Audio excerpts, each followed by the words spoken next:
Greetings, Boogie fans! Michael here, and Season 2 of the Metronome Battle Federation has come to a close.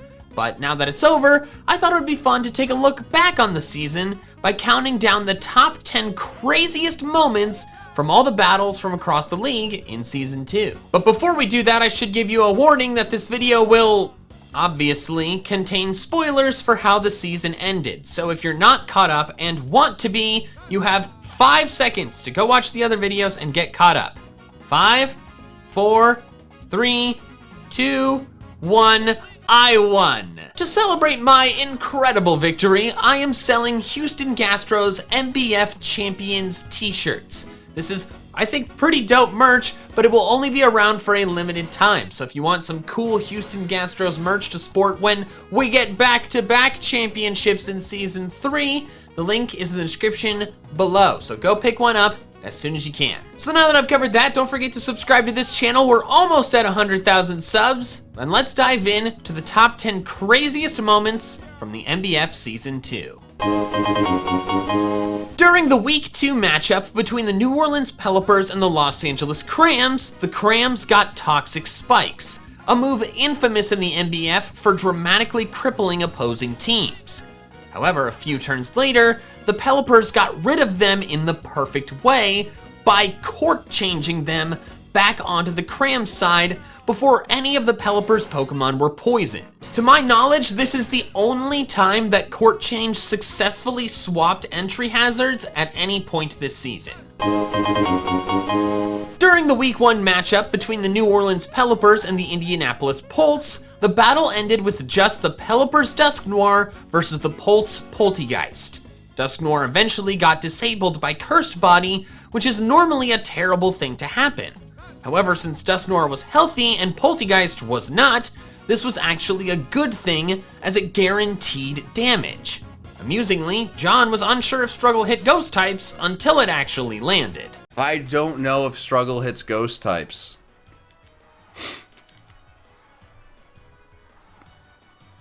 If it does, we win. Oh, and we get the Struggle win! Yes! Let's go! Down to the wire! In the Week 6 rematch between the New Orleans Pelippers and Indianapolis Poltz, the final two Pokemon, Dusknoir and Slurpuff, slowly whittled down each other's HP for a while. Eventually, Slurpuff got Blue Flare, which didn't KO Dusknoir, but burned it. Meaning if Dusknoir didn't KO Slurpuff on its literal next move, it was over for the Pelippers. Dusknoir summoned its own strong fire move though, so this extremely close battle ended by fighting fire with fire. In that same Pelippers versus Poltz matchup, but in an earlier round, the battle came down to the Pelipper's red HP Snorlax and high HP but poisoned Sableye up against the Poltz mostly healthy Mr. Rime. It looked like the Pelippers had the advantage, but then Sableye exploded, KOing both itself and Snorlax. This was interesting because if Snorlax had exploded instead, the Pelippers would have won, due to Explosion absolutely KOing Mr. Rime, but also not hitting Sableye due to its ghost typing. In the third battle of the finals, my Houston Gastros versus the Los Angeles Crams, my team was at a disadvantage. However, similarly to the previous entry, the Crams Machamp suddenly exploded, which of course KO'd itself and my almost dead Ludicolo, but it also did massive damage to Togekiss due to a previous Screech hitting it and dropping its defense. The reason this entry is a bit crazier than the last is because on the same turn, immediately after the explosion, Grimmsnarl then summoned Poison Jab, a physical super effective move and the perfect move to KO Togekiss.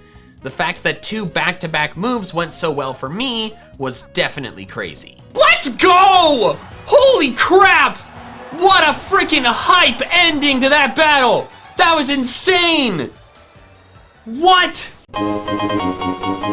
In the semi-final round, my Houston Gastros were up against the New Orleans Pelippers. While the season saw a lot of explosions, no one had ever seen one this early, because the Pelipper Sableye got self-destruct as literally the first move of the entire match. It gave me a substantial advantage as early in the match as you can get. We'll get to, oh my god, what?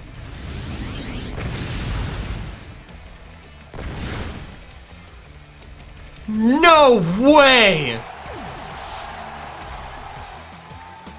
I can't believe that just happened! In the Week 2 battle between my Houston Gastros and the Tampa Bay Vanilla Lightning, the Vanilla Lightning's Aromatisse got Fly. In the very small window of time before its Fly would hit, my Grimmsnarl summoned Gravity, which pulled Aromatisse back to the ground right before it attacked. Oh my gosh! Oh, I didn't know that could happen! What? Holy crap! Strangely, this happened again later in the season during my Week 5 battle against the Indianapolis Poltz. Except instead of my Pokemon, it was the Poltz's Mr. Rime that summoned the Gravity instead. Oh! Yeah, this is the second time I've seen this happen! Oh no. Your Fly doesn't get to finish! I can't believe I've seen that twice now!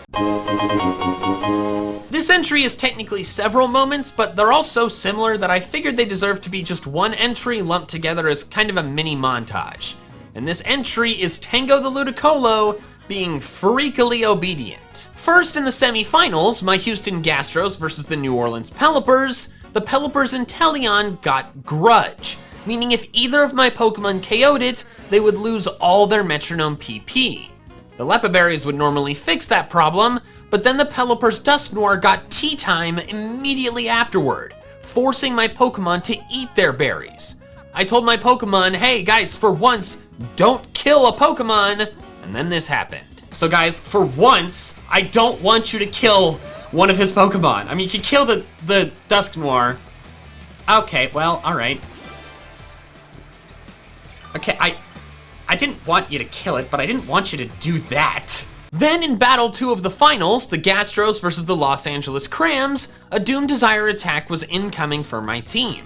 In order to avoid it, I wanted my Pokemon to both fly to make it miss, and then this happened. All right, Doom Desire, hit Ludicolo. Ludicolo's gonna take it a lot better.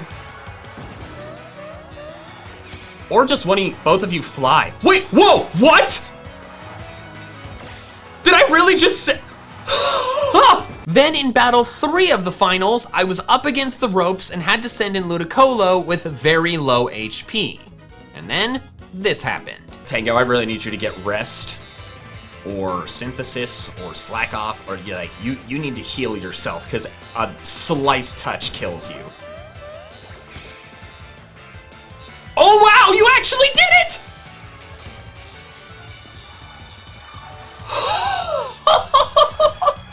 What?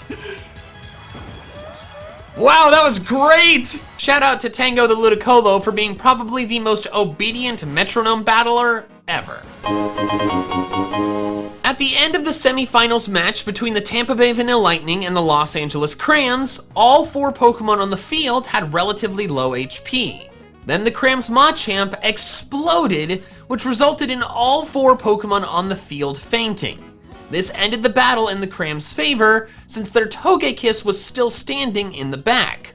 This was the only time this entire season that all 4 Pokemon fainted at the same time. But while this didn't occur any other time during the season, prior to the season I witnessed it happen. I was doing some test battles using My Switch and Jubilee Switch in an effort to see how often 2v2 Metronome battles would go to timer. And during that battle, a Snorlax exploded almost immediately and KO'd every mostly healthy Pokemon on the field. So 90% of the battle was just the 2 Pokemon on either side that were left alive in the back, duking it out with no switching possible. It was a pretty interesting battle, and I hope something like it happens in Season 3. And finally, the craziest moment of all was during the Week 2 battle between my Houston Gastros and the Tampa Bay Vanilla Lightning.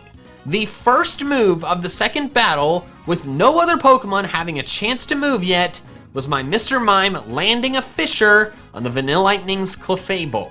This to me is the craziest moment because OHKO moves are so inaccurate. So getting one and actually hitting it before any other Pokemon even has a chance to move is absolutely insane. What?